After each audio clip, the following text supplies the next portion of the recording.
This is 20 Minutes of Impact from the United States Energy Association Power Sector Podcast, sponsored by Energy Hub. I'm Herman K. Trabish. I've covered the power sector since 2006, and I currently report for Utility Dive. In this episode of the podcast series on virtual power plants, or VPPs, my guest is Matt Schnugg, Chief Product Officer for Schneider Electric's digital grid business. Matt is going to describe how the capabilities of Schneider Electric's one digital grid platform can optimize the integration and operation of VPPs and make them a key part of meeting today's load growth and affordability challenges. Matt's career in digital technologies began in 2005 and includes managerial and executive positions at Microsoft, General Electric Digital, and Google. He also spent over 3 years as a member of the board for Power Sector Innovation Advocate Grid Forward before becoming Schneider Electric's Chief Product Officer for its digital grid business in 2024. Matt, you've got a lot of experience behind you. You know a lot about this subject, but let's start at a high level. What is Schneider Electric's one digital grid platform? And why do you call it Future of Energy Intelligence? It's very intriguing, and we need all the intelligence right now on the system we can get. Yeah, thanks, Herman, and appreciate the intro and really appreciate you having me here. Uh, when I explain the One Digital Grid platform, I find that rather than describing it outright, one thing that lands with our customers and our industry analysts and even internally is when we address the galactic problem that these platform technologies are specifically addressing. So maybe I'll answer that first, and then we'll go into what the platform is.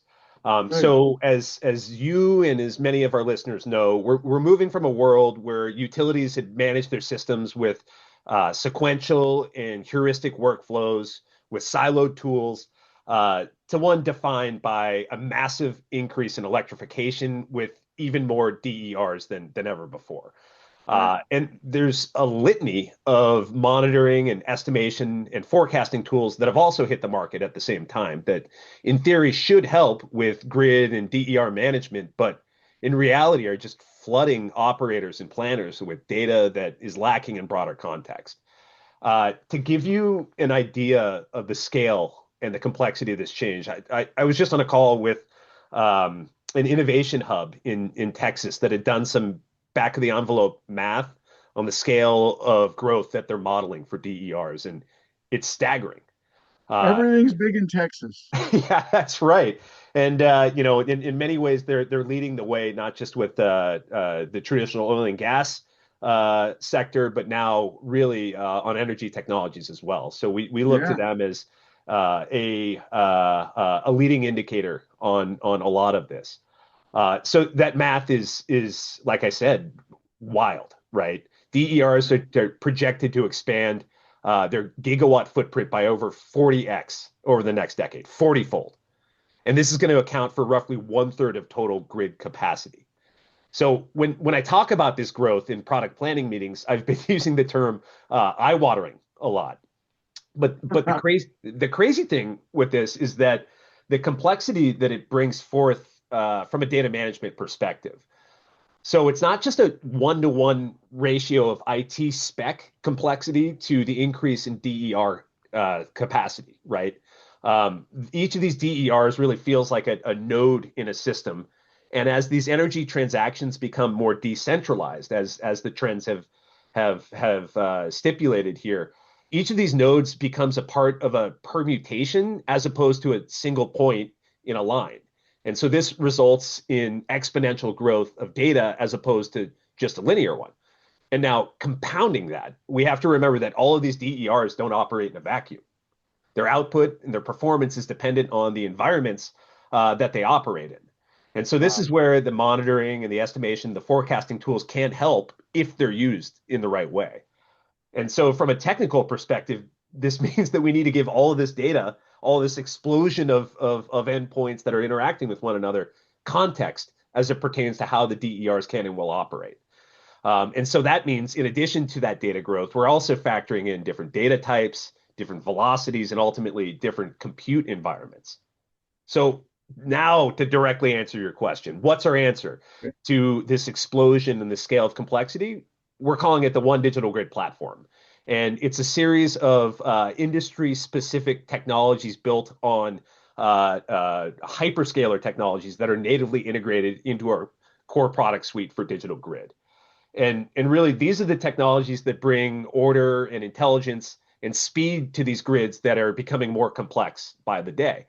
The platform gives a unified AI-enabled foundation that harmonizes data from the operational environments that crank out the observations of everything that's happening in the internal systems, but also integrations from third parties like weather or demand forecasting tools, satellite imagery, LiDAR, you name it. So this is what facilitates the integration at the application level, so that the ADMS level, the DERMS level, of course, but more importantly, at the utility workflow level.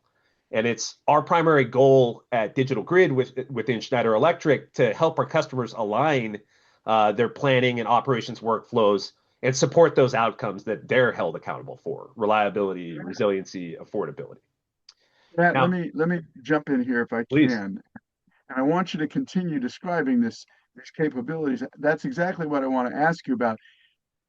It seems like, from what I understand, the One Digital Grid platform has these enormous capabilities to design and operate utility systems, design and operate utility systems. And the subject, of course, of this podcast series is virtual power plants, which are these millions of DER that you've been mentioning. So it might be useful for you to explain. Right now, everybody's talking about the need to manage the load growth that's coming to the system. And some people say if you could just manage VPPs to cut the peak, then you could save all kinds of money and save all kinds of building of other forms of generation. Now, you talked about how the One Digital Grid platform can integrate all these things.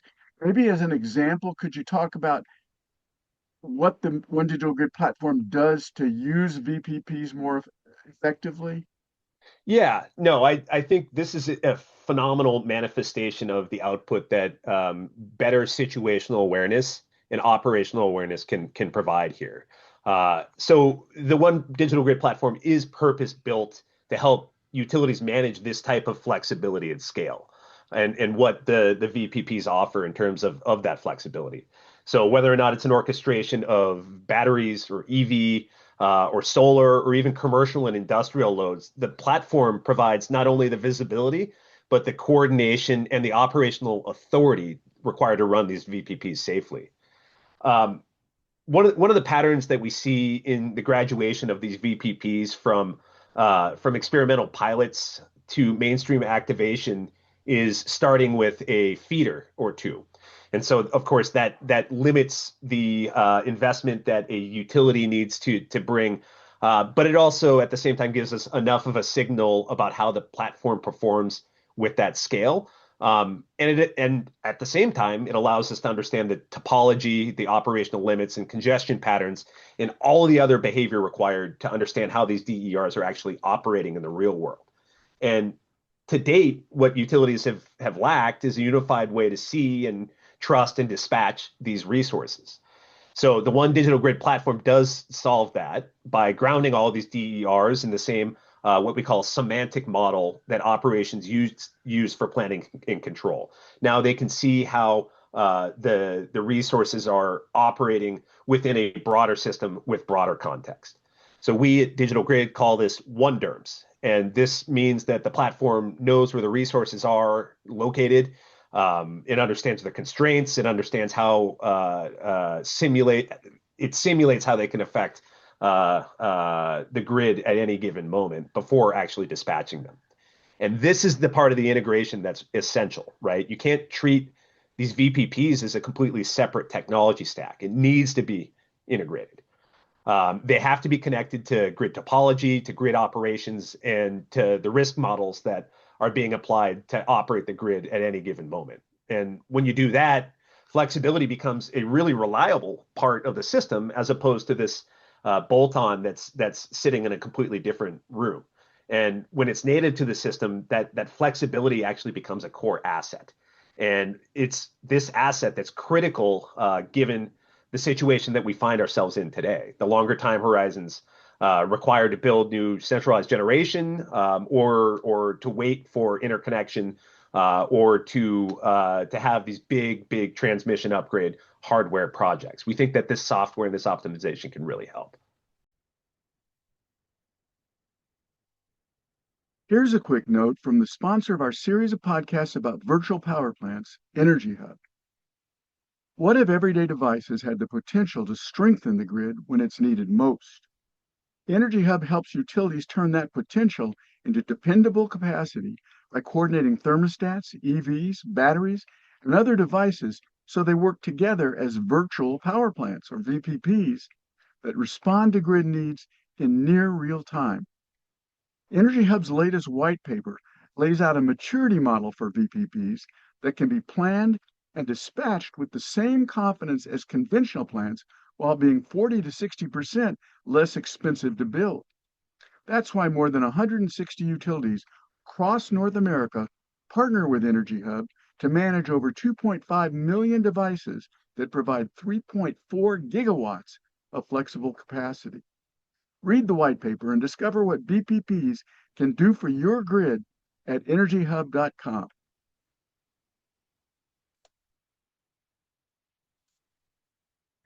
So the One Digital Grid platform has an awareness built into from design. It was designed to have the ability to have this greater visibility, as you describe it, and to operate out of that greater visibility.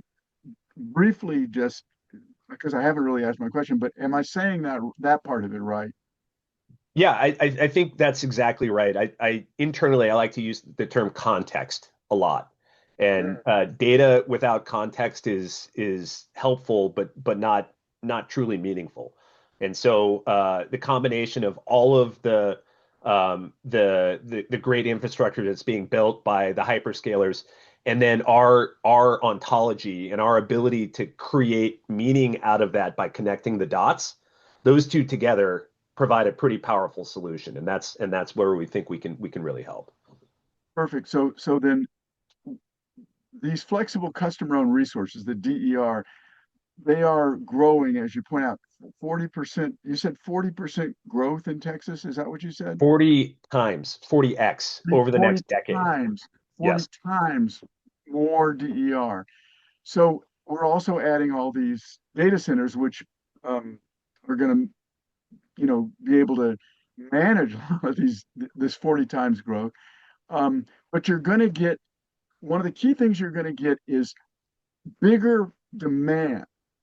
And one digital grid, and with that digital demand, let me say this, it's going to increase the cost for building out the system to meet that demand.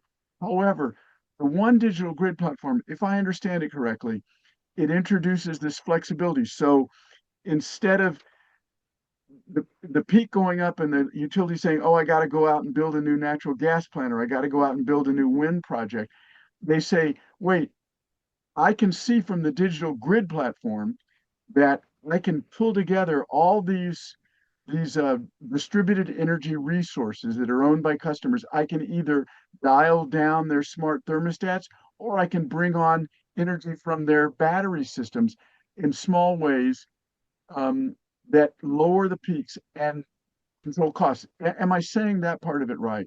Yeah, you absolutely are. I think it will be a solution driven by an ecosystem of vendors and contributors to this. Of course, it's not just the one digital grid platform.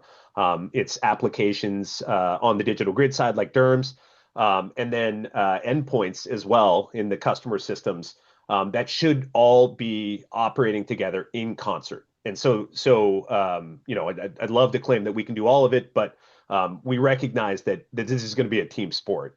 Right. But your point on flexibility being such a critical component of the future, given the demand, coming online from AI data centers and electrification and all of the things that everyone has modeled out, that's spot on. I mean, flexibility is one of the most important and affordable tools that utilities have to maintain their reliability and not have to pass on massive increases in their rates to the customers. And So, go ahead. I'm sorry. Finish your thought there. You were going Yeah. to say, Uh, the the One Digital Grid platform does bring these customer-owned assets together into the same operational fabric alongside these other vendors to help the utility customers really manage these assets as they would utility-owned equipment. right. That's what exactly what I wanted to ask you. Um, there's a couple questions that come out of that, but the first one is this. My understanding, most utilities tend to have like an ADMS, which is an advanced distribution management system. Is that the right? Yeah, no, it's the right acronym. And they also and then a lot of these distributed energy resources come to the system through aggregators that have what are called edge terms, like one of your partners, Uplight, I know, provides this That's right. wonderful, useful edge terms help manage the DER. And more recently, utilities are adding what they're calling grid terms next to their ADMS to even further communicate. But it seems to me like the One Digital Grid platform is almost like the connective tissue that holds all of this together by recognizing what the data is, what the status is, and what helping them see everything in one way. Am I overstating that, or would you say that's a close analogy, or do you have a better analogy for what the? No, it's a great analogy, and we just think through system interconnection, our customers, the utilities, will be able to see and coordinate their assets in a way that is respectful of safety and privacy and integrity of their operations, while at the same time giving them this flexibility to dispatch at any given moment, given the current operational state of the grid. So we're really excited about that. Uplight's a great partner of ours, and we think, like I said, there's a lot of team orientation here that's required to make this a reality.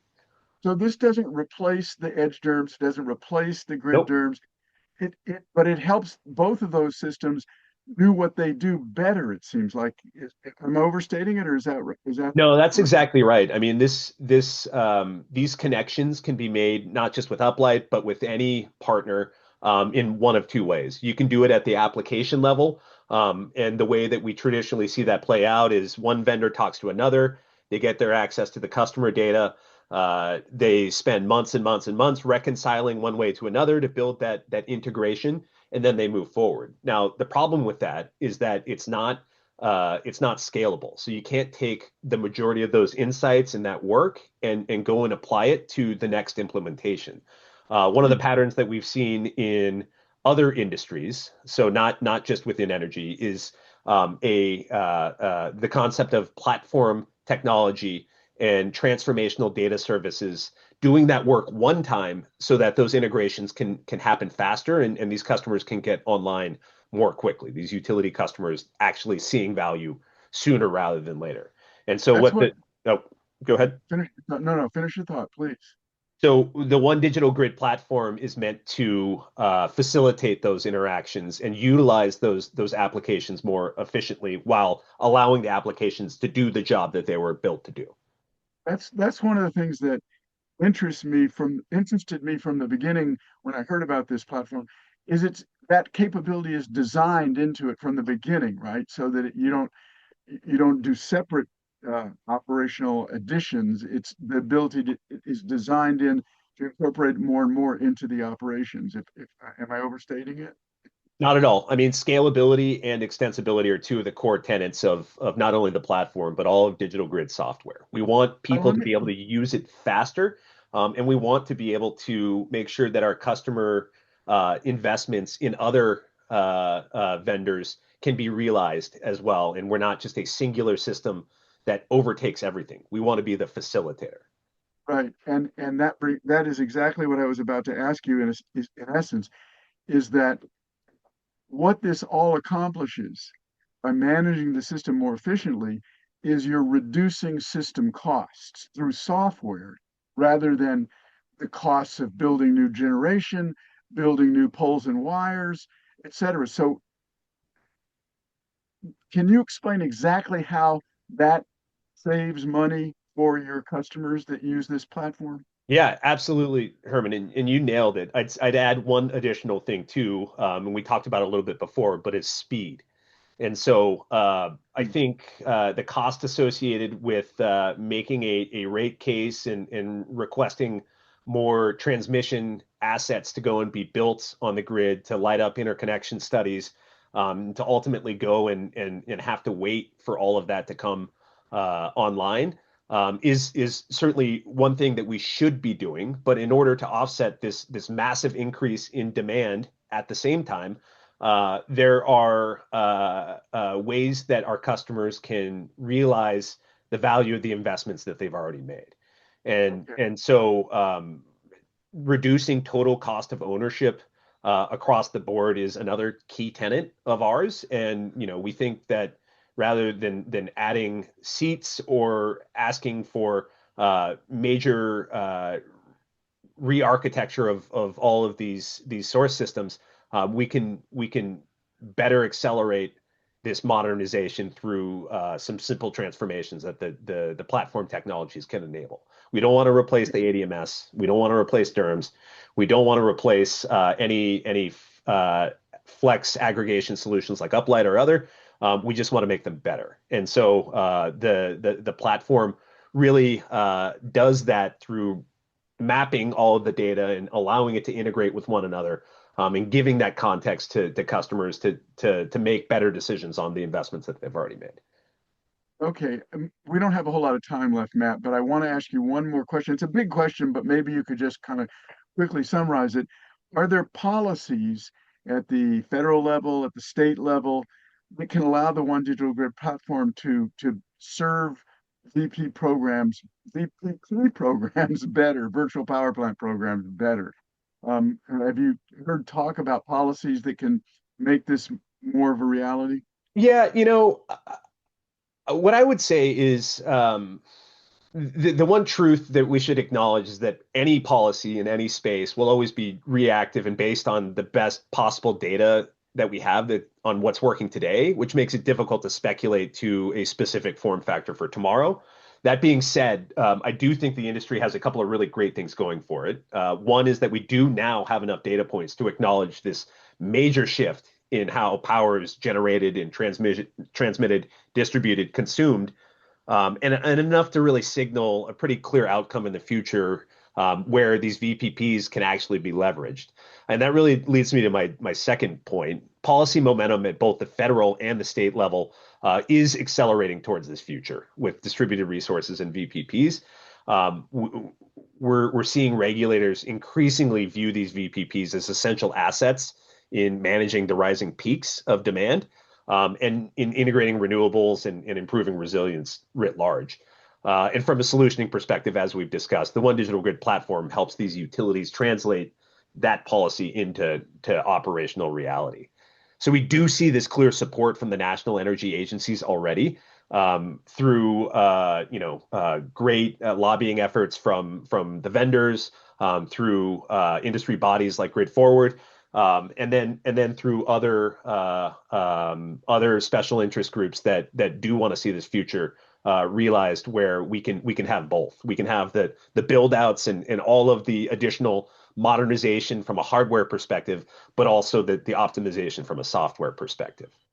And All right. so we have jurisdictions that explicitly encourage and incentivize these VPPs already, and DER participation already. And so we just need to be able to show a couple of things. A, return on investment. B, successful and stable and reliable power that's delivered to customers. And then C, that those savings and that reliability ultimately being passed to the rate-paying customers.